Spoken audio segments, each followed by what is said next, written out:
కేసులు హామీల చుట్టూ ఏపీ రాజకీయం గరంగా నడుస్తోంది. తమపై తప్పుడు కేసులు పెడుతున్నారంటూ ప్రభుత్వంపై వైసీపీ నేతలు దుమ్మెత్తిపోస్తున్నారు. ఇటు కూటమి నేతలు కూడా వైసీపీ విమర్శల్ని ధీటుగానే తిప్పికొడుతున్నారు. అనకాపల్లిలో వైసీపీ నాయకులు కార్యకర్తల సమావేశంలో కూటమి ప్రభుత్వంపై మండిపడ్డారు మాజీ మంత్రి గుడివాడ అమర్నాథ్. కూటమి తప్పుల్ని ప్రశ్నిస్తూ కార్యకర్తల్లో జోష్ నింపేలా మాట్లాడారు ఆయన. కూటమి పెట్టిన కల్తీ కేసులకు భయపడేదే లేదన్నారు. గతంలో చెత్తపై పన్ను వేస్తే ప్రస్తుత స్పీకర్ అయ్యన్న పాత్రుడు పరుష పదజాలంతో విమర్శించారు. మరి కల్తీ మద్యాన్ని అమ్ముతున్న మిమ్మల్ని ఏమనాలి అని ప్రశ్నించారు ఆయన.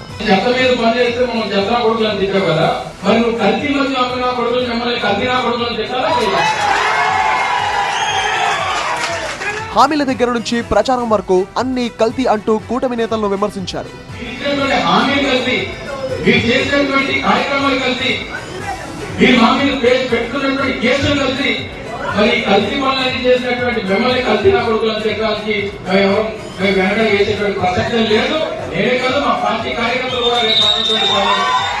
కూటమి ప్రభుత్వం తప్పుడు పనులు, కల్తీ కార్యక్రమాలను బాబు షూరిటీ, మోసం గ్యారంటీ పేరుతో ప్రజల్లోకి తీసుకువెళ్తామన్నారు. అమరావతిలో ఇప్పుడు బాగా పాదయాత్ర చేసిన వాళ్ళకి అందరికీ కాలింది. ఇప్పుడు ఇక నియోజకవర్గానికి ఎమ్మెల్యేలు వస్తే ఏంటి ఎంత దోపిడీ.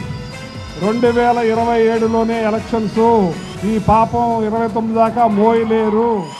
వైసీపీపై తీవ్ర విమర్శలు చేశారు ఎమ్మెల్యే ధూళిపల్ల నరేంద్ర. వైసీపీ ఎలాంటిదో సత్తెనపల్లిలో కారు ప్రమాద ఘటనతోనే అందరికీ అర్థమైందన్నారు. కారు కింద పడి మనిషి చనిపోతే చనిపోయిన వ్యక్తి భార్యని తీసుకొచ్చి నాయకులు నుంచోబెట్టి సోకాల్డ్ గ్యాంగ్ ఆఫ్ క్రిమినల్స్ నుంచొని ఆమె చేత అంబులెన్స్లో ఏదో జరిగిందని చెప్పే ప్రయత్నం ఏదైతే ఉందో దాన్ని బట్టి వీళ్ళ యొక్క నేర చరిత్రే కాదు, నేర ప్రవర్తనే కాదు, నేరాన్ని చక్కగా కథ ఎలా అల్లగలరు అనే దానికి నిదర్శనం. అంటే చంపి కూడా బయటకు వచ్చి మేము ఉత్తములని చెప్పుకునే పరిస్థితి వాళ్ళకుంది. కూటమి నేతల తప్పుడు పనులు, కల్తీ కార్యక్రమాలను బాబు షూరిటీ, మోసం గ్యారంటీతో ప్రజల్లోకి తీసుకువెళ్తామంటోంది వైసీపీ. ఇటు కూటమి సైతం గట్టిగానే కౌంటర్ అటాక్ చేస్తోంది.